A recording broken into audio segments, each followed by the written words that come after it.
दोस्तों सब्सक्राइब करिए master Aditya channel को, साथ ही बेल आइकन को प्रेस करिए ताकि मेरी हर एक न्यू अपलोडेड वीडियो की नोटिफिकेशन मिले आपको सबसे पहले। नमस्कार दोस्तों, मेरा नाम है आदित्य और आप देख रहे हो मास्टर आदित्य चैनल। दोस्तों आज की इस वीडियो में मैं आपके लिए लेकर आया हूं बीएड थर्ड सेमेस्टर के लिए क्लास 7th 8th का मतदान प्रक्रिया का लेसन प्लान। तो दोस्तों वीडियो में बने रहिए वीडियो के अंत तक। वीडियो अगर पसंद आती है तो वीडियो को लाइक करिए, दोस्तों के साथ शेयर करिए। अगर कोई डाउट हो, कोई शंका हो तो कमेंट सेक्शन में जाकर अपना क्वेश्चन टाइप करिए, मैं उनके आंसर देने की पूरी कोशिश करूँगा। तो चलिए वीडियो को शुरू करते हैं। सबसे पहले हम पाठ योजना संख्या डालेंगे। पाठ योजना संख्या के बाद हम दिनांक डालेंगे। दिनांक वो होगी जिसमें हम अपना शिक्षण कार्य जिस तारीख को करेंगे वही दिनांक इसमें पड़ेगी। और केंद्र का नाम वो होगा जहां पर हम शिक्षण कार्य करने जाएंगे। विषय होगा नागरिक शास्त्र। प्रकरण है मतदान प्रक्रिया। कक्षा 7 का लेसन प्लान बना रहे हैं तो यहाँ पे कक्षा 7 डालेंगे। वर्ग हमारा ए है तो हमने ए डाला है, आपका बी हो तो बी डालिएगा।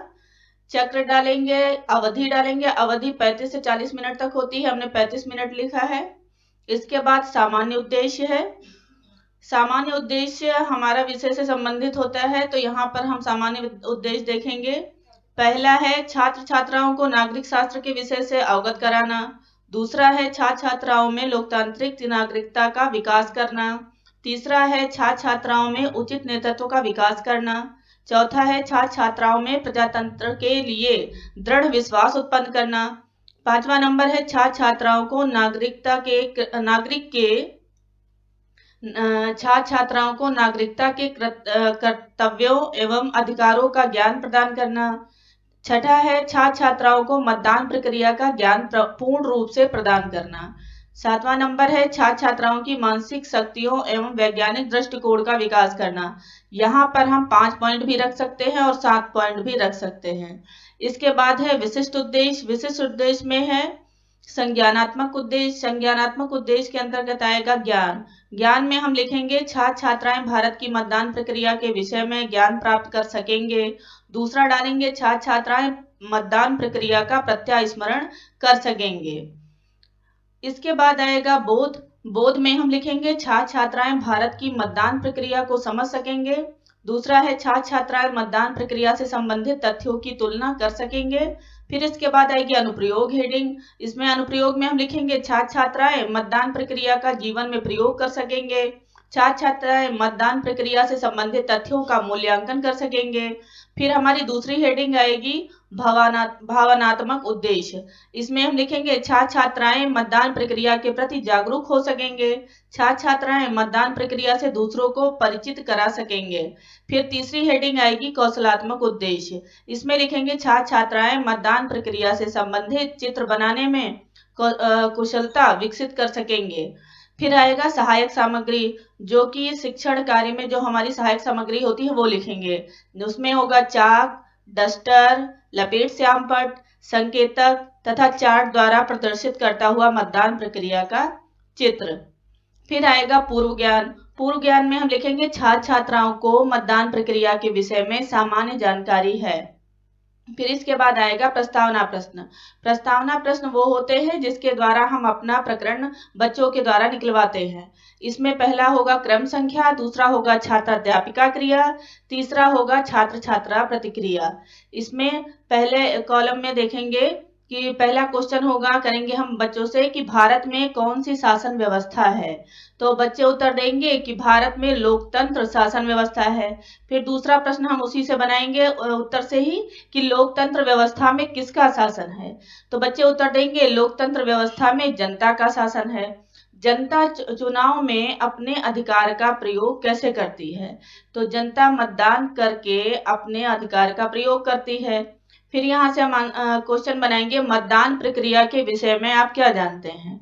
तो बच्चे यहाँ मौन हो जाएंगे, आंसर नहीं दे पाएंगे, तो यही हमारा समस्यात्मक प्रश्न बनेगा।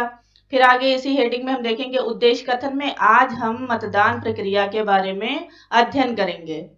फिर हमारा प्रस्तुतिकरण आ जाता है। प्रस्तुतिकरण में हम 3 शिक्षण बिंदु बनाते हैं। तो पहला शिक्षण बिंदु में हम बनाएंगे, तो इसमें पहले 7 कॉलम बनते हैं, पर इसमें 2 पेज लगेंगे। अगर जो आप फाइल बनाते हैं तो आमने सामने करके लगेगा ये। तो पहले में हम देखेंगे कि क्रम संख्या होगा, फिर शिक्षण बिंदु लिखेंगे, फिर उद्देश्य विशिष्टीकरण लिखेंगे, फिर छात्र अध्यापिका क्रिया लिखेंगे, फिर इसके सामने वाले में छात्र छात्रा प्रतिक्रिया लिखेंगे, इसके बाद शिक्षण विधि लिखेंगे और श्यामपट्ट कार्य लिखेंगे। तो पहले में हम लिखेंगे, पहले शिक्षण बिंदु में जो हम टॉपिक पढ़ाने जा रहे हैं उससे संबंधित उसका परिचय देंगे। इसमें यहाँ पे हम मतदान प्रक्रिया का अर्थ लिखेंगे। तो मतदान प्रक्रिया के अर्थ में शिक्षण बिंदु हुआ। और उद्देश्य विशिष्टीकरण में लिखेंगे छात्र छात्राओं को मतदान प्रक्रिया से परिचित कराना। फिर छात्राध्यापिका क्रिया में हम विकासात्मक प्रश्न करेंगे, जो कि 2 प्रश्न किए जाते हैं। पहला प्रश्न होगा, विश्व का सबसे बड़ा लोकतांत्रिक देश कौन सा है? तो छात्र उत्तर देंगे कि विश्व का सबसे बड़ा लोकतांत्रिक देश भारत है। फिर हम विकासात्मक दूसरा क्वेश्चन करेंगे, भारत में मतदान के लिए कितनी आयु निर्धारित है? तो बच्चे फिर से आंसर करेंगे कि भारत में मतदान के लिए 18 वर्ष आयु निर्धारित है। फिर होगा छात्राध्यापिका कथन।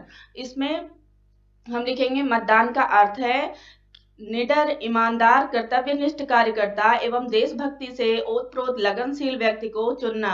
वर्तमान समय में 33 देशों में मतदान करना जरूरी है। कई देशों में मतदान न करने पर दंड का प्रावधान है। अनिवार्य मतदान का अर्थ कानून के अनुसार किसी चुनाव में मतदाता को अपना मत देना एवं मतदान केंद्र में उपस्थित होना अनिवार्य है। यदि कोई वैध मतदाता मतदान केंद्र पहुंचकर अपना मत नहीं देता है तो उसे पहले से घोषित कुछ दंड को भागी बनना पड़ता है। एक वोट आपकी आवाज आपका कर्तव्य, वोट जरूर दें, ये लिखेंगे। दूसरे छात्र प्रतिक्रिया कॉलम में छात्राएं ध्यानपूर्वक सुनेंगे, ये लिखेंगे। आप शिक्षण विधि वाले कॉलम में लिखेंगे कि उस पे जो विकासात्मक प्रश्न किए गए तो वहां पर विधि जो हुई वो प्रश्नोत्तरी विधि हुई। फिर और नीचे क्या हुआ, छात्राध्यापिका कथन में व्याख्यान विधि, क्योंकि यहाँ पे व्याख्या की गई है। फिर श्यामपट्ट कार्य में हम क्या करेंगे, श्यामपट्ट कार्य में हम यहाँ पे वो लिखेंगे कि एक वोट आपकी आवाज आपका कर्तव्य, वोट जरूर दें। ये आपका हुआ श्यामपट्ट कार्य, जो कि आप यहाँ पे लिखेंगे। फिर दूसरा शिक्षण बिंदु हम देखेंगे, यहाँ पे उसी तरीके से कॉलम में लिखेंगे। तो यहाँ पे दूसरा नंबर देखेंगे, क्रम संख्या में दूसरा नंबर लिखेंगे। शिक्षण बिंदु यहाँ पे लिखेंगे मतदान का दिन। फिर उद्देश्य विशिष्टीकरण में क्या होगा, छात्र छात्राओं को मतदान दिवस से परिचित कराना। फिर छात्राध्यापिका क्रिया में लिखा जाएगा विकासात्मक प्रश्न, जो कि 2 होंगे। पहला होगा, मतदान के 1 दिन पहले क्या समाप्त हो जाता है? तो बच्चे उत्तर देंगे, मतदान के 1 दिन पहले प्रचार प्रसार बंद हो जाता है। दूसरा विकासात्मक प्रश्न करेंगे, मतदान केंद्रों के रूप में किसे चुना जाता है?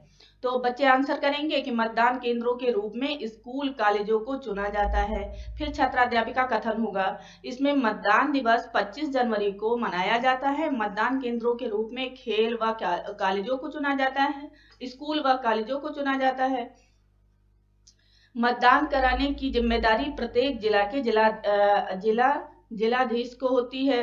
सरकारी कर्मचारियों को मतदान केंद्रों में लगाया जाता है। मतदान अपना पहचान पत्र लेकर मतदान केंद्र जाता है, जहां सरकारी कर्मचारी द्वारा नामांकन सूची में उनका नाम देखा जाता है एवं उनके मत को वैध घोषित किया जाता है। मतदान में धोखाधड़ी रोकने के लिए इलेक्ट्रॉनिक मशीन का प्रयोग किया जाता है। तो ये छात्राध्यापिका कथन हुआ। इधर लिखेंगे कि छात्र छात्राएं ध्यानपूर्वक सुनेंगी।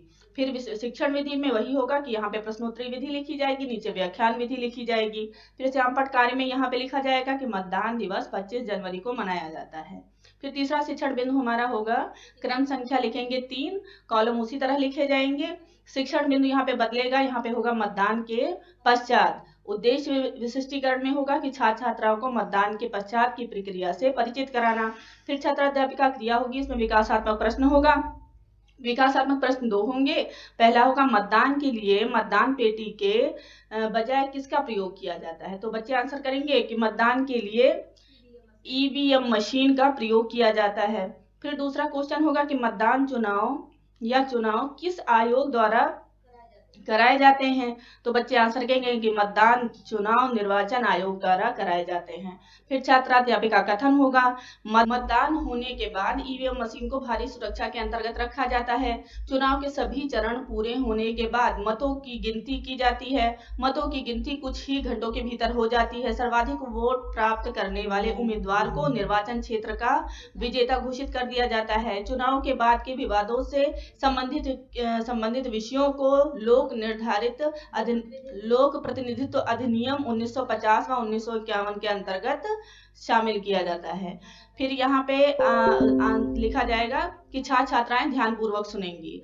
फिर शिक्षण विधि वही होगी, प्रश्नोत्तरी विधि, और नीचे लिखा जाएगा व्याख्यान विधि। फिर श्यामपट्ट कार्य यहाँ पे होगा कि चुनाव के बाद के विवादों से संबंधित विषयों को लोक प्रतिनिधित्व के अधिनियम 1950 व 1951 के अंतर्गत शामिल किया गया है।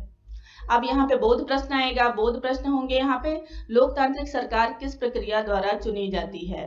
फिर दूसरा प्रश्न होगा, वर्तमान समय में कितने देशों में मतदान कराना जरूरी है।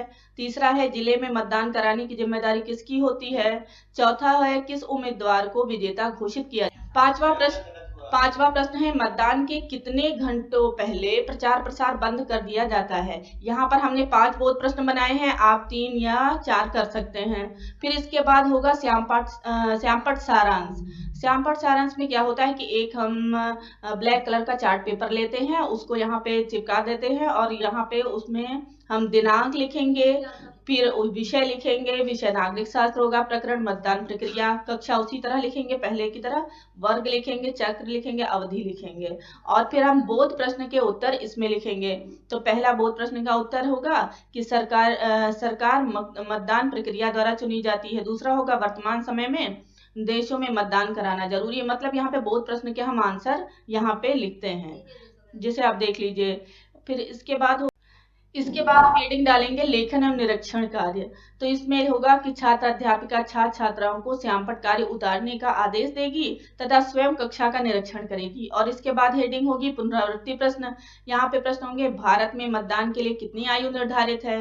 दूसरा होगा, मतदान के एक दिन पहले क्या समाप्त हो जाता है। दूसरा है प्रश्न यहाँ पे कि मतदान के एक दिन पहले क्या समाप्त हो जाता है। तीसरा है, मतदान चुनाव किस आयोग द्वारा कराए जाते हैं। फिर इसके बाद हम यहाँ पे गृह कार्य हेडिंग डालेंगे, जिसमें हम लिखेंगे कि छात्राएं मतदान प्रक्रिया के दौरान प्रयुक्त ईवीएम मशीन का चार्ट बनाकर लाएंगी। तो ये हमारा रहा नागरिक शास्त्र का लेसन प्लान, जो कि मतदान प्रक्रिया पर आधारित है।